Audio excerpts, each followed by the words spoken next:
புதுச்சேரி ஆளுநர், முதல்வர், கல்வித்துறை அமைச்சர், தலைமை செயலர், கல்வித்துறை செயலர், சுகாதாரத்துறை செயலர், சுகாதாரத்துறை இயக்குநர், சென்டாக் ஒருங்கிணைப்பாளர் மற்றும் கன்வீனர்களுக்கு சென்டாக் மாணவர் பெற்றோர் நலசங்க தலைவர் நாராயணசாமி அனுப்பியுள்ள மனுவில் கூறியிருப்பதாவது: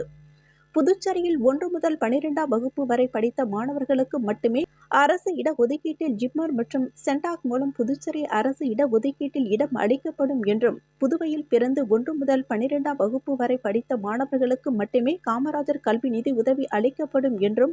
போர்க்கால அடிப்படையில் சட்டமன்றத்தில் கொள்கை முடிவெடுத்து உடனடியாக அறிவித்து மருத்துவம் படிக்க விண்ணப்பங்களை வெளியிட வேண்டும். இல்லை என்றால் வெளி மாநில மாணவர்கள் 5 ஆண்டுகள் மட்டுமே புதுச்சேரியில் குடிபெயர்ந்து தனியார் பள்ளிகளில் படித்து முடித்துவிட்டு இடஒதுக்கீடு மற்றும் காமராஜர் கல்வி நிதி உதவி பயனையும் அனுபவித்து விட்டு படிப்பு முடிந்தவுடன் அவர்களது மாநிலத்திற்கு சென்று விடுகின்றனர். இதனால் புதுச்சேரி மண்ணின் மைந்தர்கள் பாதிக்கப்படுவதுடன் மக்களின் வரி பணமும் அரசு நிதியும் வீணாகிறது. எனவே புதுச்சேரி மாநில மாணவர்கள் மட்டுமே பயனளிக்கும் விதமாக சென்டாக் மருத்துவ கையேட்டை வெளியிட்டு உடனடியாக கலந்தாய்வு நடத்த வேண்டும் என